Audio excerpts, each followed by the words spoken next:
Dans cette vidéo, on aborde notre troisième examen. Donc, vous allez voir, vous allez reconnaître plusieurs questions. Donc, première question, on veut savoir c'est laquelle des corrélations est la plus forte parmi ces trois nombres-là. Donc, on ne tient pas compte, bien sûr, du signe. On va soit à 1 ou à -1. Donc, c'est eux autres les plus fortes. Puis, en se rapprochant de 0, c'est les plus faibles. Donc, c'est tout simplement la réponse A. Donc, question facile. La question numéro 2. Là, on parle encore de droite parallèle, perpendiculaire, tout ça. Donc, ça aussi, je vous l'ai dit, il vous donne encore une forme symétrique. Et on veut avoir sa pente. Donc, j'ai déjà écrit mon équation. Là, c'est moins B sur A. Donc, ça va me faire moins 10 sur moins 8. Et si on simplifie ça, c'est 5 quarts. Nous, si on cherche une droite perpendiculaire, donc on fait l'opposé de l'inverse. Donc, avec le 4/5e, ça va me donner la perpendiculaire moins 4/5e. Et celle-là, c'est tout simplement la réponse B. Question 3, une division par crochet. Et là, on cherche son reste. Donc, ça n'arrivera pas juste. Donc, on va mettre ça ici. X moins 30 divisé par 5x moins 3. Donc, il faut que ça arrive juste au premier. Donc, c'est 4x2. Ça me donne mon 20x3 moins 12x2. Là, on fait attention toujours à nos signes. Donc, moins 22, moins, ça va me faire un plus 12. Ça me donne moins 10x2. Je descends le plus 41x. Il va rentrer moins 2x. Donc, ça va me donner mon moins 10x2. Moins, ça me fait plus 6x. On soustrait. Donc, 41 moins 6, ça me fait 35x. Et ça va rentrer 7 fois. Donc, plus 7, 35 et moins 21. Donc, si on soustrait comme il faut, moins 30 plus 21, moins 9. Donc, le reste, moins 9. Donc, ça, vous voyez, là, ces deux-là, ben, même ces trois-là, on les voit presque à chaque examen. Après ça, question numéro 4. Ben ça, il faut faire aussi attention. Donc ça, c'est des figures semblables. Donc semblables, ça veut dire qu'on parle de CAC, de CCC, ou le plus populaire, on va le mettre en haut, CA. Habituellement, c'est lui qu'on va essayer de voir en premier. Donc, où est-ce qu'on pourrait avoir deux angles isométriques? Il y a bien sûr celui-là ici, le C, qui nous donnerait un angle droit ici. Hein? Donc ça, c'est sûr, c'est un angle droit parce qu'ils sont opposés par le sommet. Mais ils ne nous disent pas que ces deux droites-là sont parallèles. Donc, on ne peut pas faire des alternes internes dans les deux cas. Donc, on n'est pas nécessairement avancé. Donc, lui, il ne fonctionnerait pas. Ces deux-là, je les sens pas du tout. On va aller voir le D. Donc, c'est sûr, ces deux-là, ils sont congrus parce qu'ils sont opposés par le sommet. Et là, ils nous disent, par hypothèse, que l'angle P et l'angle Q valent les deux 90 degrés. Donc, par AA, on va avoir des triangles semblables. Question numéro 5. Donc, ça, c'est de la lecture. On fait comme il faut. Attention. Ça aussi, il y en a des fois des choses comme ça. Donc, c'est pas nécessairement très difficile. Donc, ça, on regarde nos deux quadratiques. On les a sur la forme, canonique. Donc, c'est sûr que lui, son HK à lui, par rapport à celui-là, c'est sûr qu'ils ont le même H. Mais c'est sûr qu'ils n'auront pas le même K. Hein? Donc, il y en a un qui a un K plus petit que l'autre. L'inclinaison des deux courbes, la valeur du A, sûrement qu'elle ne sera pas pareille non plus, parce qu'ils vont aller se croiser là, donc il aurait été plus parallèle. Donc, on va aller voir qu'est-ce qu'ils nous disent. Donc, ah oui, mais ils me parlent justement du A. Donc, le A, on sait qu'il va être différent. Le H, il va être égal. Et le K aussi va être différent. Donc, si on lit ça comme il faut, donc je ne vous les lirai pas toutes. Donc, si on regarde le C, c'est lui qui a un A différent et un K différent. Donc ça, c'est sûr, c'est différent dans chacune des questions. Mais ça ne veut pas dire différent, ça ne veut pas dire pas faisable. Hein? Donc, si on lit comme il faut, qu'on prend notre temps, ça devient une question quand même assez simple. On est rendu à la question 6. Donc, de la facto, bien sûr, il va en avoir des additions, des soustractions, etc. Donc, la première, ça va me faire A plus 4, A moins 4. On va mettre le 15 ici. Donc, ça, c'est la première. La troisième, ici, ben la deuxième, peu importe. Là. Donc, celle-là, je vais devoir la faire au long. Donc, allons-y ici. 3A2, j'ai de l'espace. Plus 8A, moins 16. Donc, un produit de moins 48 et une somme de 8. Moi, je dirais 12 fois 4. 12 et 4, ça donne 48. Et là, ça m'en prend une négative. Donc, ça veut dire que ça va être moins 4 plus 12 qui va me donner mon plus 8.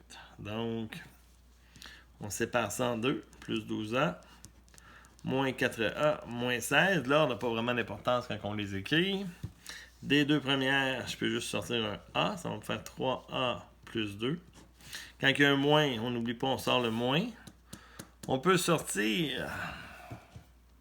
qu'est-ce que j'ai fait là? Je n'ai même pas écrit bonne chose. Excusez. Donc, c'est un 12 ici, il fallait que j'écrive.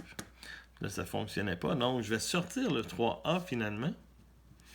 Qui va me rester plus 4. Donc, ça serait A plus 4. Et de celui-là, je vais sortir moins 4 pour avoir aussi A plus 4. Donc, vous voyez, là, mes deux parenthèses sont pareilles. Bon, je m'étais trompé. 3A moins 4. A plus 4.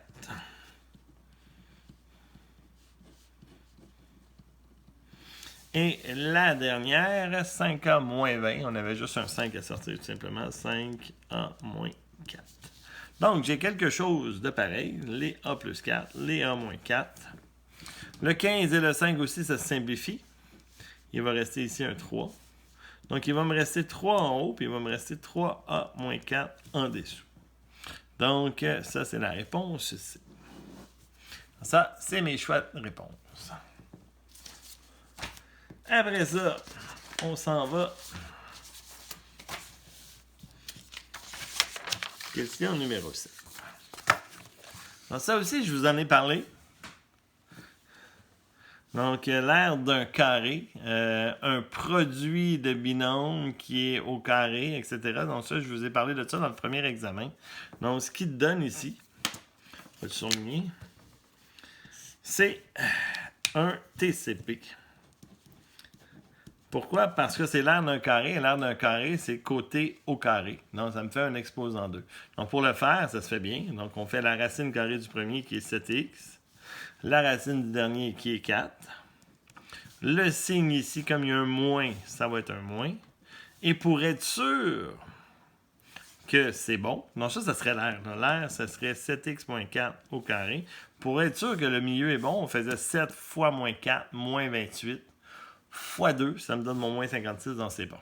Donc ça, c'est l'aire, mais nous, ce qu'on cherche, il fallait faire attention cette année-là, on cherche juste le binôme. Donc, on ne cherche pas à factoriser ça, on cherche le binôme qui est le côté. Donc, c'était seulement 7x moins 4. Tu mettais un exposant 2, mais tu perdais tes 4 points, malheureusement. Donc ça, c'était méchant un petit peu. Le numéro 8. Le rayon de la base du cylindre est de 16. Donc, j'ai un 16 ici. Quel est le rayon de la boule? Donc, c'est deux volumes équivalents. Donc, le volume d'un cylindre, c'est pi R2H. Donc, pi fois 16 au carré fois 9. Ça me donne... aucune idée.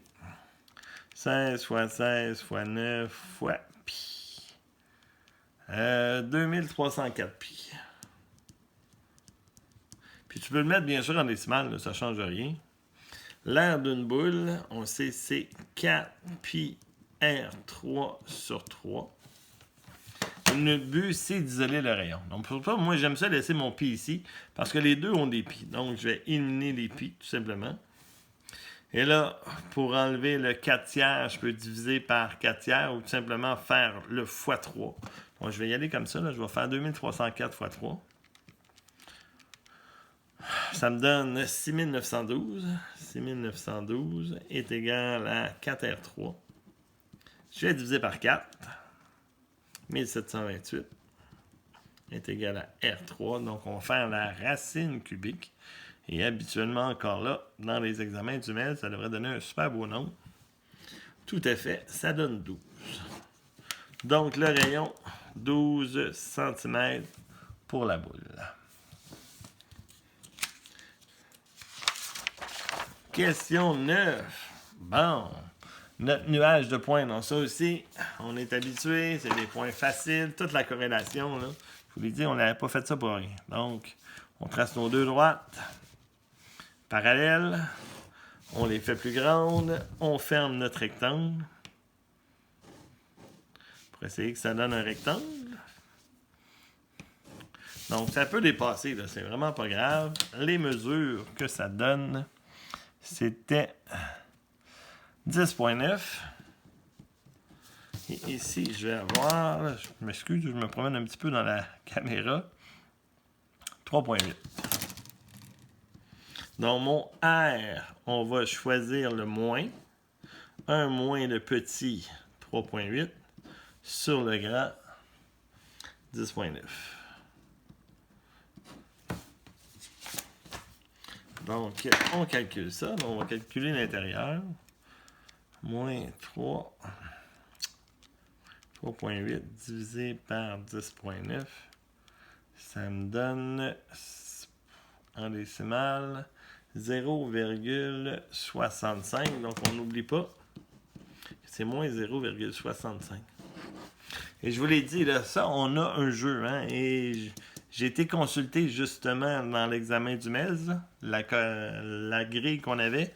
Il nous laissait entre moins 0,72 jusqu'à moins 0,58 de jeu. Donc, si tu avais une réponse entre ça et ça, ben, tu avais tes points sans problème. Donc, on a un jeu un petit peu pour jouer, pour trouver notre réponse. Finalement, la question 10. Donc, une inéquation. Donc, ça, c'est la première qu'on a. Les deux autres qu'on avait eues dans les examens, il y avait un Y. Donc, ça, c'est très différent. Ceux-là sont beaucoup plus durs. Surtout si ce n'est pas un choix de réponse. Donc, comment qu'on va faire ça? On va s'arranger pour toujours avoir 0 ici. Donc, je vais transporter l'autre.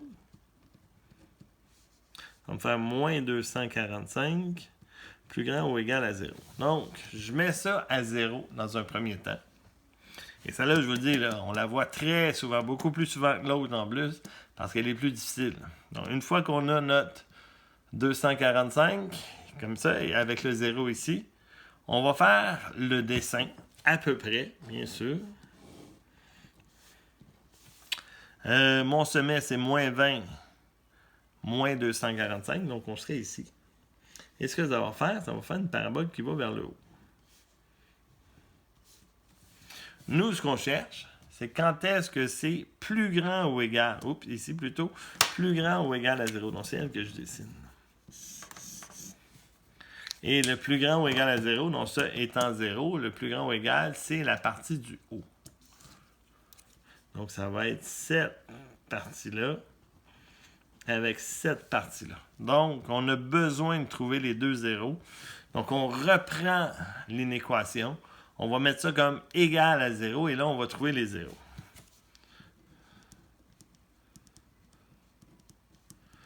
Donc, j'envoie le 245 de ce côté-là. Je vais diviser par 5.